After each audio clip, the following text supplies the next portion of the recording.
Olá pessoal, meu nome é Anderson Vieira, esse é mais um vídeo aqui do canal e sabe aquele ditado que diz em time que se tá ganhando não se mexe? Então, no mundo da música, o pessoal vez ou outra costuma levar isso bem ao pé da letra, né? Se uma colaboração entre dois ou mais artistas é uma ótima forma de unir diferentes públicos para o mesmo lançamento, o tornando aguardado e muitas vezes prontinho para dominar as paradas, quando as expectativas se confirmam e o lançamento de fato se torna um sucesso, tem-se ali uma fórmula que passa a ser repetida em várias outras ocasiões. Por outro lado, números nem sempre são tudo, e seja por admiração mútua, seja pela facilidade com que a galera tem para trabalhar junto, seja por amizade, ou seja até mesmo por morarem na mesma casa, há vários casos de artistas que já colaboraram múltiplas vezes entre si, e cada um deles com um background bem interessante para a gente analisar como todas essas histórias começaram. Separei aqui 10 vezes em que esses encontros aconteceram e se repetiram.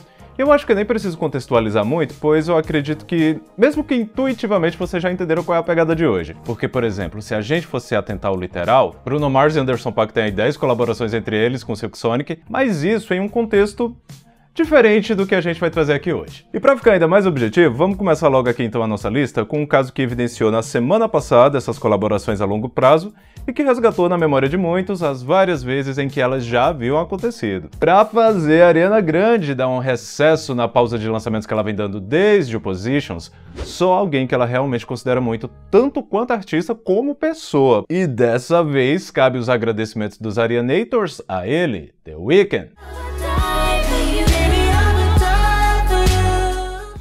Em um outro vídeo aqui do canal que a gente soltou no final do ano passado, a gente já havia abordado esse tópico de como Die For You, que foi originalmente lançado em 2016, de uma hora para outra foi ganhando popularidade com o público novamente, a ponto de, já naquela época, ter se tornado o atual single do The Weeknd, mesmo com ele já tendo lançado aí inúmeros outros projetos de lá pra cá. Teve o clipe que só saiu no final de 2021, no aniversário de 5 anos do Starboy, teve a trend do TikTok alguns meses depois, teve vários outros fatores que ajudaram a música a ser redescoberta, mas se atualmente ela é uma forte concorrente a ser o próximo número 1 da Billboard, um outro fator a colaborar com isso é o remix com a Ariana Grande, lançado na última sexta-feira. E como todo mundo já deve saber, essa não é a primeira, nem a segunda e nem mesmo a terceira vez que The Weeknd e Ariana Grande lançam algo juntos, mas sim a quarta. Tudo começou lá em 2014, quando a Republic Records promoveu um encontro entre dois dos seus principais artistas em ascensão na época, e apesar da Ariana já ter despontado um pouquinho na frente na escala do mainstream, vamos colocar assim, quando ela lançou Yours Truly,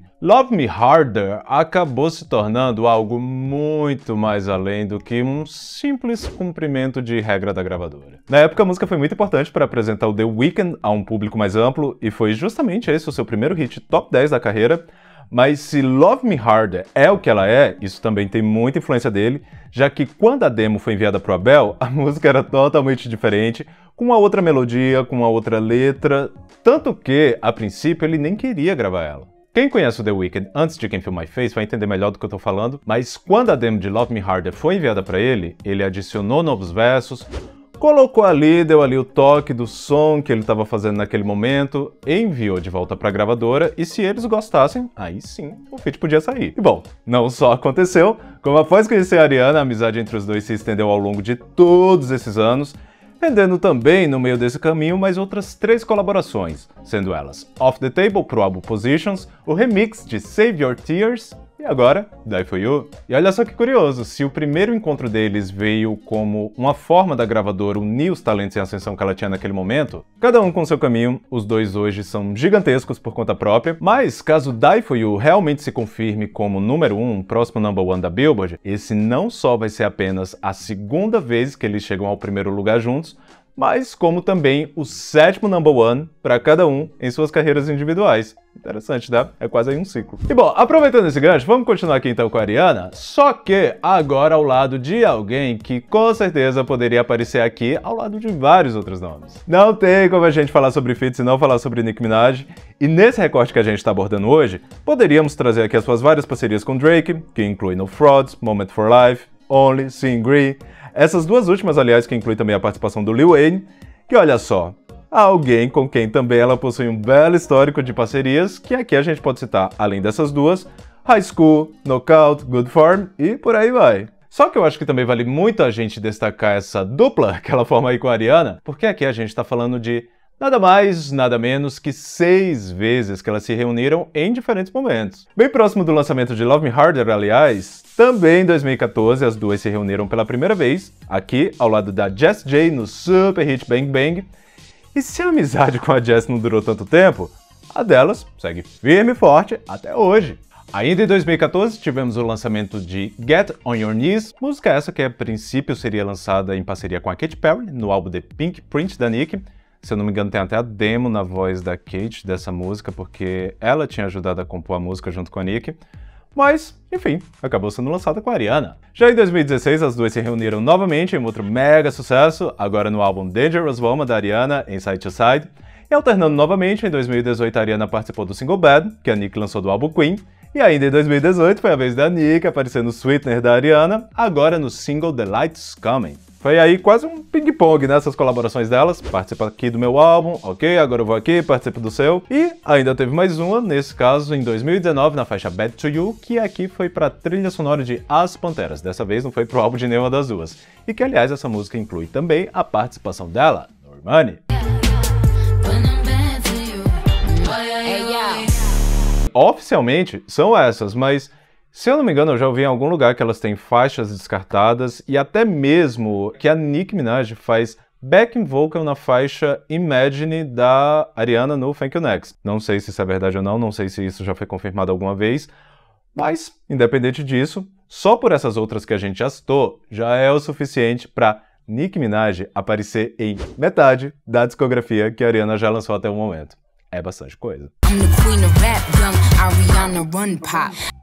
Agora, sabe um fato que eu acho que pode pegar muitos aí de surpresa? Vamos aqui. Todo mundo aqui sabe que o Drake é um dos maiores hitmakers da atualidade e na Billboard mesmo ele tem aí vários recordes, na Hot 100 principalmente, mas vocês sabiam que as duas primeiras vezes que ele chegou ao número 1 da parada foi graças a Rihanna? Apesar do Drake ser hoje um dos 5 artistas com o maior número de semanas acumulativas em número 1 na Billboard Hot 100, as duas primeiras vezes que ele chegou ao topo da parada de singles norte-americana foi em participações em singles da Rihanna, sendo a primeira vez em 2010 com What's My Name e depois em 2016 com Work. Eu fui até conferir essa informação porque na minha cabeça, cara, isso não fazia nenhum sentido, porque eu tinha quase certeza que Started From The Bottom, Hold On, We're Going Home e até mesmo Hotline Bling, na minha cabeça todas essas tinham sido número 1.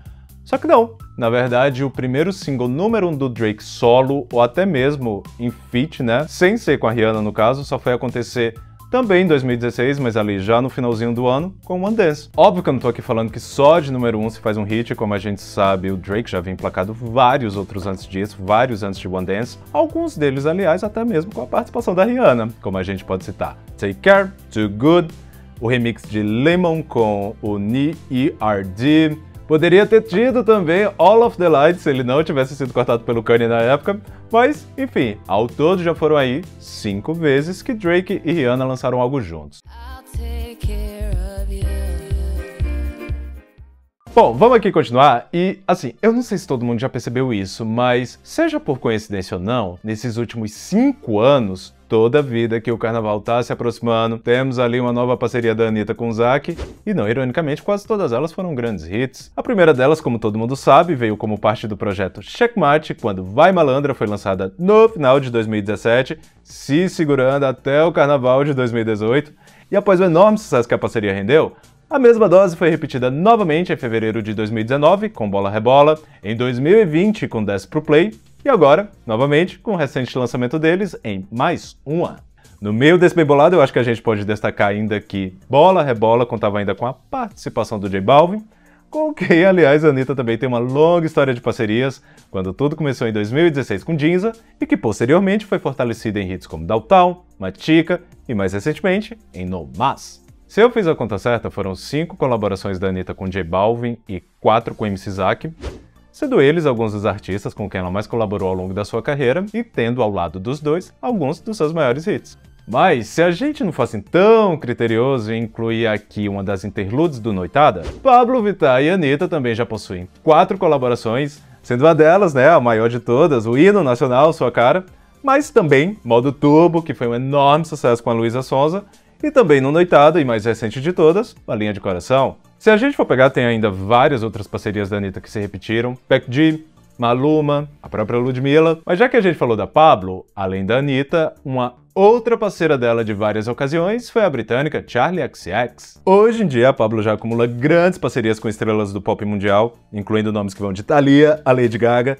Mas para quem acompanha ela desde o comecinho, desde Open Bar, deve muito bem lembrar como o convite da Charli para ela participar de I Got It, ainda ali no comecinho da carreira dela, foi muito importante para o avanço internacional da Pabllo, principalmente considerando o alcance enorme em várias bolhas que a Charli tem, né? E uma coisa que é bem notável é a clara admiração mútua que elas têm uma pela outra, o tanto que a Pabllo admira a Charli e o tanto que a Charli admira a Pabllo.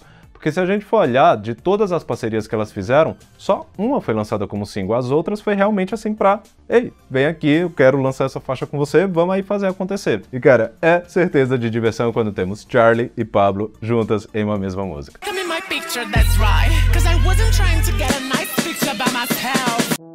Quando eu tava montando aqui a pauta, eu pensei muito se valia a pena trazer parcerias de artistas vocais com DJs e produtores tipo Max Martin, sabe? Porque, na minha cabeça, pelo menos, isso, de uma certa forma, também cai em um outro tipo de segmento. Só que que eu acredito que vale sim muito a pena a gente trazer aqui, é o David Guetta, e justamente com duas das pessoas com quem ele mais trabalhou ao longo da sua carreira. E que, em ambos os casos, tudo começou de uma maneira em que tudo poderia ter dado errado. Após se recuperar de alguns problemas pessoais, como a gente bem já falou em um vídeo só sobre ela aqui no canal, Sia havia decidido que não iria mais atuar como cantora e que após o lançamento do disco We Are Born, em 2010, ela pretendia trabalhar apenas como compositora. Até aí tudo bem, no meio dessas composições que ela já estava fazendo para outras pessoas, ela foi lá e escreveu Titânio para o David Guetta e, como brinde, acabou gravando a demo para ele ter uma noção de como a música iria funcionar com vocais. Se eu não me engano, o plano original de Titânio era para ela ter sido lançada com a Katy Perry, mais uma música dessa lista aqui, desse vídeo de hoje, que era para ser da Katy Perry. Só que no fim das contas o David gostou tanto do resultado com a voz da Sia,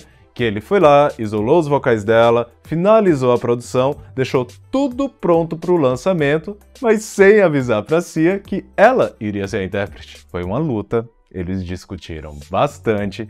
A Sia, na verdade, achava que ele não estava respeitando o momento dela, mas olha com os olhos de hoje e vê tudo o que aconteceu depois que ele finalmente convenceu, depois que o David finalmente conseguiu convencer a Sia de que Titânio não iria funcionar sem ela. Não só eles já trabalharam incontáveis vezes juntos novamente, e só para citar aqui algumas dessas vezes, a gente teve She Wolf, Let's Love, Flames, Bang My Head, Floating Through Space e por aí vai, como a própria carreira da Sia, né? A gente não pode esquecer disso, que até então era algo bem mais limitado ao pop alternativo e indie, e depois de tudo isso, explodiu com ela atingindo o seu auge justo na época em que ela tinha decidido parar. Toda entrevista que a Sia vai falar sobre esse assunto, ela sempre relembra que na época ela ficou muito irritada com o David, ela ficou muito brava, mas que hoje ela não tem como agradecer o suficiente por ele ter feito, ela não ter desistido de Titânio. E bom, já com a Bebe Rexha, só pra citar aqui algumas das colaborações mais bem-sucedidas que eles já fizeram juntos, a gente pode começar destacando a própria I'm Good, né, um dos principais hits mundiais desses últimos meses, passando ainda por Say My Name, o remix de Last Ride da Bibi, teve ainda Family, Yesterday, e isso só algumas que eles lançaram de material oficial. Agora dá pra acreditar que todo esse laço entre eles começou lá atrás, na treta de Hey Mama, quando a música foi lançada sem ter a Bibi nos créditos dela, sendo que era ela que cantava o refrão. No nosso vídeo mais recente sobre a Bibi aqui no canal, a gente já detalhou melhor toda essa treta, então pra não repetir aqui a mesma coisa, porque esse vídeo é bem recente, aliás, vou deixar o link dele aqui pra quem quiser entender. Mas, considerando que eles nunca se desgrudaram de lá pra cá, talvez a culpa disso nem tenha sido do David, nem tenha sido uma escolha dele não colocar o nome dela na música na época em que foi lançado. Pode ter sido gravadora, empresário, algo assim. Porque, cara, se realmente fosse uma treta, se eles realmente tivessem maus lençóis naquela época, eu certamente perdi o momento em que eles reataram, em que eles voltaram a ser amigos e continuam aí com essa relação fortíssima até hoje.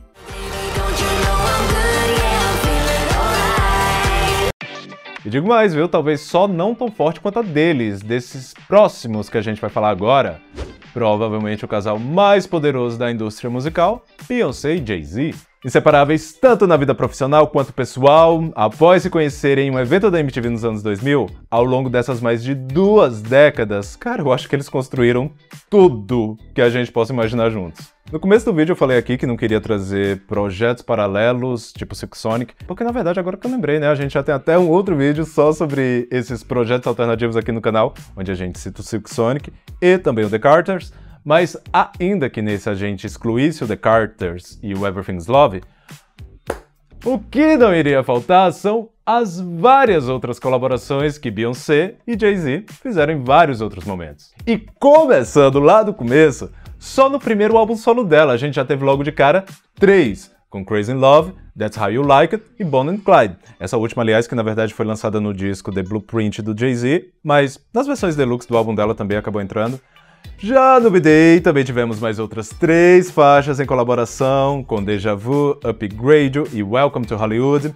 Só aqui, se a gente for parar pra contar, né, a gente já totalizou 6, e essa lista ainda tá longe de acabar. Tanto que eu acredito que pra maioria já não é mais nenhuma surpresa, né, quando a Beyoncé vai lançar uma música com o Jay-Z, ou o Jay-Z vai lançar uma música com a Beyoncé. Porque a gente já se acostumou a sempre ver ali um do lado do outro. A gente sabe que eles são casados, mas assim, a Beyoncé vai lançar uma parceria com o Jay-Z. Já soa natural que isso aconteça. Mas um dos meus momentos favoritos dessa relação artística entre eles, e que a gente sabe que só aconteceu porque há uma intimidade maior por trás, foi um dia em que o Jay-Z estava fazendo o show dele e daí ele convidou a Beyoncé para participar. Eles iam cantar Bonnie and Clyde, ele introduziu ela ao palco para cantar Bonnie and Clyde com ele, só que a Beyoncé, esperta do jeito que ela é, sorrateira do jeito que ela combinou com todo mundo, combinou com a banda, combinou com os bailarinos, combinou com a equipe de iluminação.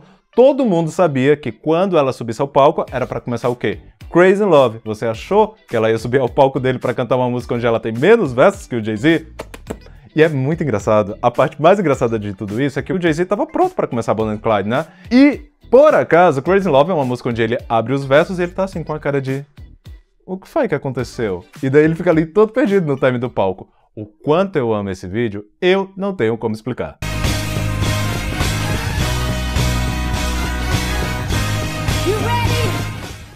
E olha só, nesses próximos 2 que a gente vai citar, apesar do volume de colaboração entre eles não ser assim tão grande, eu acho que vale muito a pena a gente citar aqui Shakira e Maluma, porque eu acho que sempre cresce quando essas colaborações são feitas em single, em músicas que eles realmente trabalham. Até aqui a gente já trouxe vários lançamentos onde, apesar da forte parceria entre cada um ou outro talvez nem todo mundo conheça, porque ou foi um remix, ou uma faixa para completar um álbum, ou um bônus, ou algo assim.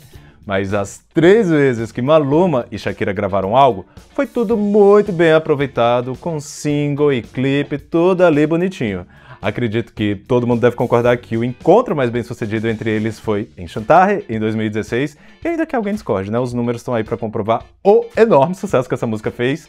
No entanto, ainda tivemos Trap e Clandestino, essas últimas 2, ambas lançadas em 2018. Tanto que por conta dessa forte ligação que eles tinham, muita gente até estranhou o fato do Bad Bunny ter sido convidado da Shakira pro Super Bowl, no lugar do Maluma, porque eu até fui olhar se ele não foi porque estava com problema de agenda, ou às vezes a pessoa é patrocinada pela marca rival que está patrocinando o Super Bowl naquele ano. Enfim, tem aí várias situações que podem impedir alguém de se apresentar no Super Bowl. Mas, pelo que eu vi, ele realmente sequer foi convidado.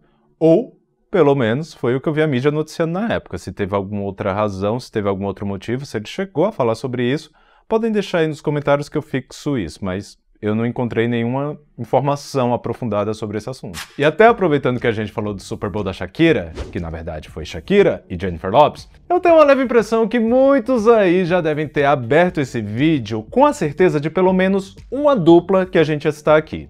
E pois bem, chegou a hora deles, Jennifer Lopez e Pitbull. Após uma fase complicada que a sua carreira musical passou no final dos anos 2000, a década não poderia ter sido iniciada de forma melhor para Jennifer Lopez, com essa, que imediatamente se tornou um dos maiores sucessos da sua carreira, On The Floor, com participação dele mesmo, Pitbull. Um dos maiores sucessos globais de 2011 é até louco quando você pega aquelas tabelas que tem no Wikipedia de chart, sabe?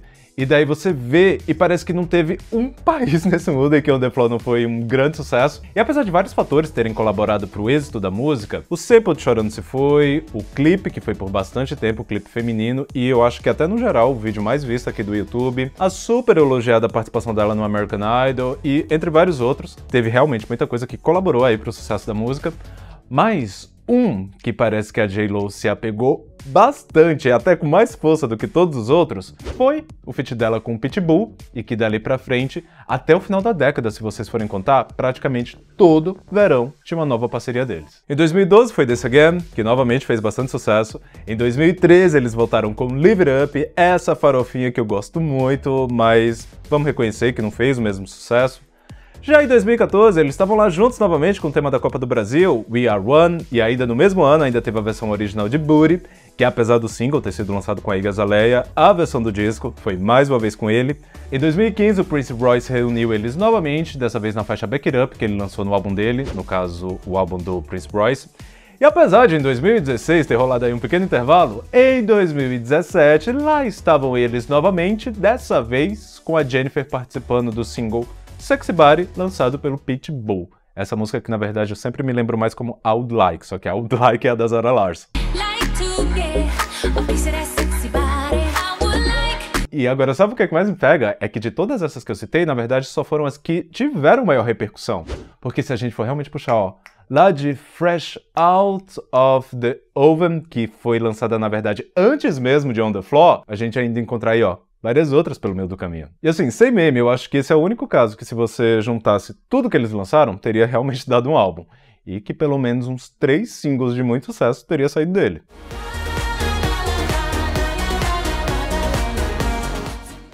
E bom, dito tudo isso, eu acho que ficou bem claro que em todos esses casos que a gente trouxe, pelo menos um grande hit saiu aí. Aquele que furou a bolha da fanbase, que é realmente conhecido por todo mundo. Realmente parece muito óbvio que o simples fato de reunir duas grandes estrelas já é aí pelo menos meio caminho andado para que aquele lançamento, para que aquela música seja um grande sucesso. A gente sabe que não é uma regra, mas é uma grande probabilidade. E justamente por ser uma grande probabilidade é que eu não consigo entender até agora o caso da Taylor Swift e do Ed Sheeran. Eu tenho certeza que eu não vou precisar aqui vir explicar a potência que esses dois são individualmente, pois todo mundo aí já sabe.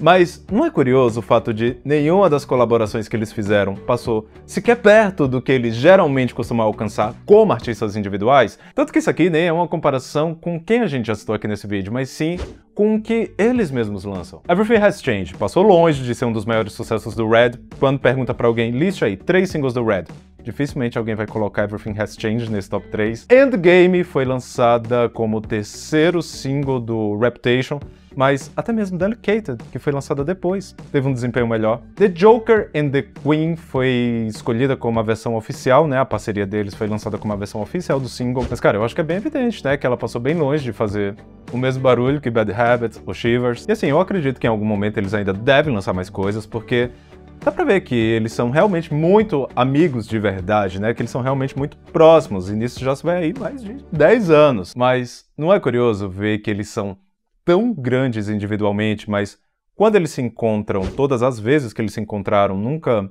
causou uma grande comoção? Eu até jogo aqui a pergunta pra vocês. Vocês acham que é o timing? Porque, vamos tentar ser justo também, né? Everything Has Changed foi single do Red, mas também foi o 6º. Não é como se ele tivesse sido o 1º, o 2º ou o 3º. Foi ali o 6º, já no finalzinho da era. Mas também pode ser a escolha das músicas em si, que talvez não era algo que tinha muito apelo comercial, e talvez eles até já soubessem, mas queriam lançar juntos, né? Porque hit por hit a gente pode conseguir em outro momento, né? Ou talvez até um pouquinho de tudo isso aí, em cada uma das situações. Enfim, falem aí nos comentários. E aproveitando, falem aí nos comentários também qual dessas duplas que a gente citou aqui hoje é a favorita de vocês, quem vocês gostariam que pudesse se reunir com mais frequência, já tem um feat, mas foi tão bom, por que não faz de novo? Ou até mesmo quem a gente não falou aqui hoje, mas que vocês sempre curtem quando se reúnem. Quem sabe não vem aí uma parte 2. Esse é um assunto que rende ainda. Bom, pessoal, eu espero que vocês tenham gostado desse vídeo. Se sim, deixa o like, se inscreve aí no canal se ainda não for inscrito, compartilha aí com o pessoal, aquele esqueminha. Beleza? Por hoje é isso e vamos nessa!